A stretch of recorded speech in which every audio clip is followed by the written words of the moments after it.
নমস্কার বন্ধুরা, আমি ঠাই রকমারি ব্লগে সবাইকে স্বাগত। আশা করি সবাই খুব ভালো আছেন, আমরাও ভীষণ ভালো আছি। আর আজকে চলে এসেছি শিবরাত্রির ব্লগ নিয়ে।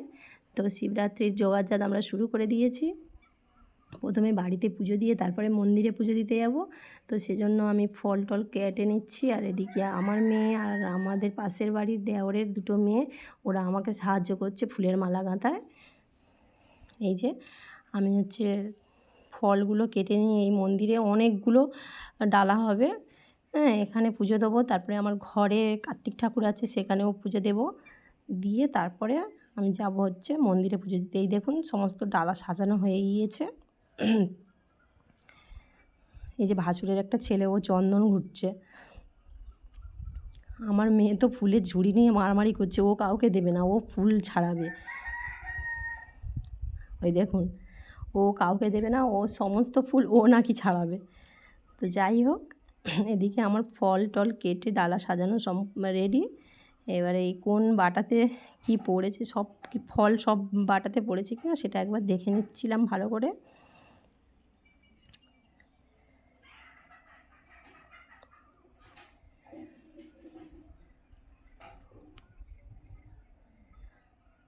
তো এই যে এবার সব ডালাগুলো সাজিয়ে সাজিয়ে দিচ্ছি। আর শিব ঠাকুরটাকে বেদি থেকে নিচে নামিয়ে নিয়ে এসেছি, কারণ নিচে নামিয়ে নিয়ে না আসলে দুধ ঢালতে অসুবিধা হতো আর কি বেদির উপরে, তাই জন্য নিচে নামিয়ে নিয়ে এসেছি।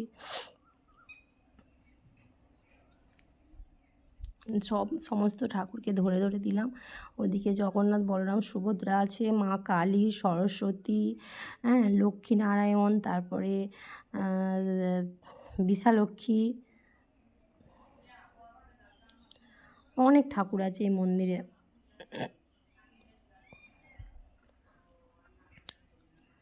আর ওরা যদি না আমাকে হেল্প করতো, আমি একা একা করতে খুবই অসুবিধা হতো। সবাই মিলে আমাকে সাহায্য করেছে পুজোর। অনেকক্ষণ সময় লাগে এই ঠাকুরদানটা সারতে এবং পুজো করতে।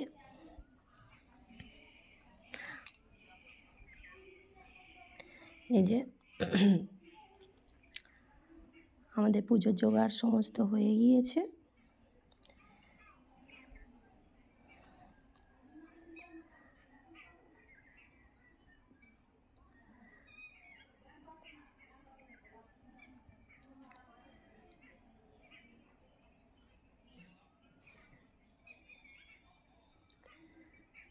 এই দেখুন শিবলিঙ্গ।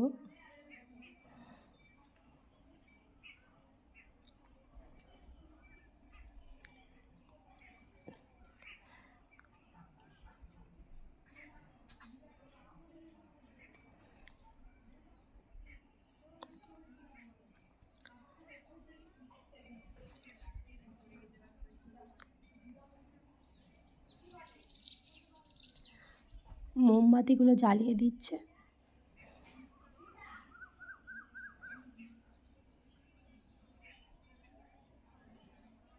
পঞ্চপ্রদীপ বেরোচ্ছে, বাতিগুলো হয়ে গেছে। এবার তেল দিয়ে ওগুলো করে নিয়ে তারপরে পঞ্চপ্রদীপ জ্বালানো হবে।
ধুতি করা হয়ে গেছে। এবারে প্রথমে মাথায় দুধ ঢালবো, তারপরে দুধ, দই, ঘি, মধু পরপর হবে ঢালা। প্রথমে দুধ দিয়ে বাবাকে স্নান করিয়ে দিলাম।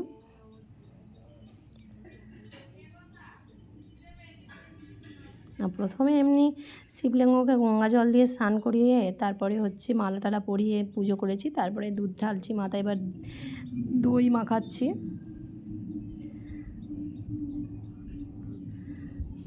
এরপরে ঘি দেব,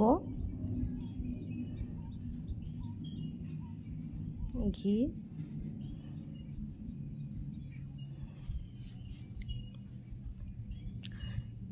তারপরে দেব মধু,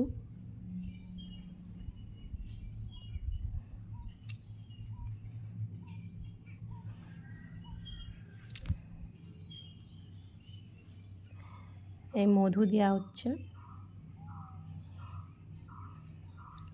আমি যা কিছু ঢালি মেয়েকে আমার হাতটা ধরিয়ে নিই আর কি। এবারে যে কজন ছিল সবাই একে একে পুজো দিয়েছিল, এবার সব ঘরের পুজো টুজো সেরে আমি চলে গিয়েছিলাম আমার বাপের বাড়ি গ্রামে এই মন্দিরটিতে। এই মন্দিরটি দেখুন, এই মন্দিরটি প্রায় 60 থেকে 70 বছরের মন্দির। হ্যাঁ, মন্দিরটা এই বছর সংস্কার করেছে আর কি, মানে ভেঙে ভেঙে গিয়েছিল তো এই বছর সারিয়েছে মন্দিরটাকে নতুনভাবে, ওই যে টাইলস বসিয়েছে। মন্দিরটা চারদিকে খুব সুন্দর করে সাজিয়েছিল, আর এখানে প্রচুর ব্রতী হয়। এই মন্দিরটা আমি ছোটোবেলা থেকে শিবরাত্রির উপোস আমার মায়ের সঙ্গে উপোস করতাম, আর এখনও করি, এই মন্দিরেই যাই উপোস করে।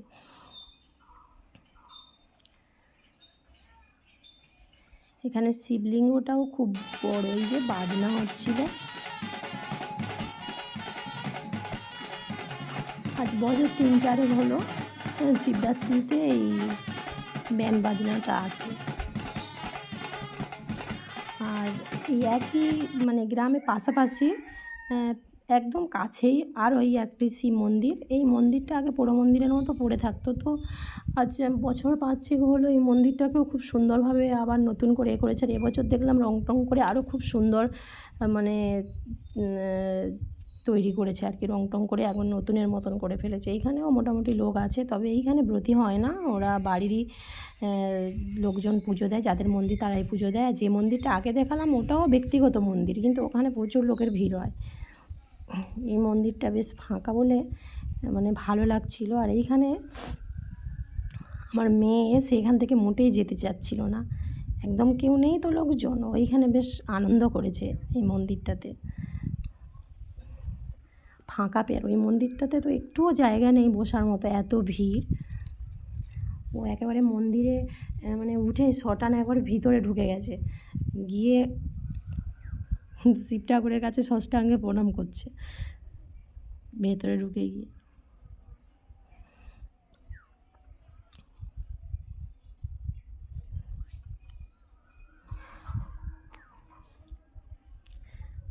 ওই যে দেখুন ভেতরে চলে গেছে, ভয় ডর কিছুই নেই, একবারে বাবার কাছে একবার চলে গেছে টানা, গিয়ে এই যে ষষ্ঠাঙ্গে মাথা ঠুকছে। এই মন্দিরটাও খুব সুন্দর করেছে, খুব সুন্দর করেছে।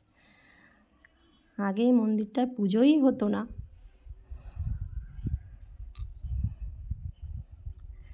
তো এখানে হচ্ছে একটা ছোটোখাটো ফাংশানেরও দেখি মানে হবে আয়োজন করেছে।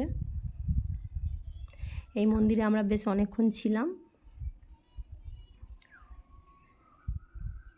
এখানে খিচুড়ি ভোগ বিতরণ হচ্ছিল, যে যারা মানে উপোস করেনি তারা সবাই খাচ্ছিল, কিন্তু বেশ ভালোই মানে এই সব সে মন্দির থেকে এই মন্দিরেও সবাই ঘুরে যাচ্ছে, এসে দেখছে। এই যে দেখুন এই মন্দিরটাকেও খুব সুন্দর করে সাজিয়েছে, এই যে ছোটোখাটো একটা ফাংশন টাইপের হবে তাদের, এই যে মিউজিক অ্যান্ড স্টাফ সব মিউজিকের মানে যন্ত্রপাতিগুলো সব রেডি করছে।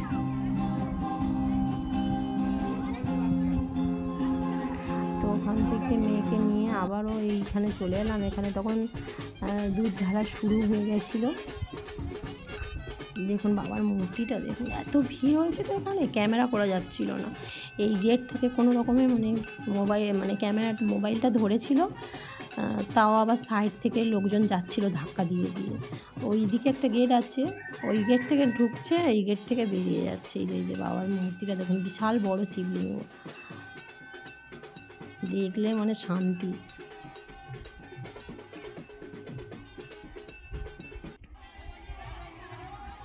লাইন পড়েছে দেখুন। আর এই যে এইখানে মানে বাতি দেওয়ার কাছে যে কি মানে ভিড়, আমি কোনোরকম ঢুকে গিয়ে বাতিটা দিয়ে চলে এসেছিলাম। তারপরে দুধ ঢালার জন্য আমি এই দিক থেকে সামনের গেট থেকে আমাকে ঢুকিয়ে দিয়েছিল, যেহেতু আমার ছোটো বাচ্চা আছে দেখে। আর ওই মানে বললো যে না, তুমি এদিক থেকে গিয়ে দুধটা ঢেলে দাও, অতক্ষণ লাইনে দাঁড়াতে হবে না। তো কোনো রকমে ভেতরে ঢুকে এই সামন থেকে ঢুকেছি। ওপাশ থেকে ঢুকলে অনেক অনেক লাইন দিতে হতো। যেদিক থেকে লোক বাড়াচ্ছে যে গেট থেকে, আমি ওই গেট থেকেই ঢুকেছি বলতে কি আমাকে মানে ঢুকতে বলেছে, না হলে সবাই ঝগড়া করবে। মানে মন্দিরের যারা মালিক আর কি, মালিকের একটা ছেলে, ও বললো দিদি তুমি এদিক থেকে ঢুকে গিয়ে দুধটা ঢেলে দাও। আমাদেরকে চেনে তো, বাপের বাড়ি গ্রামে যেহেতু।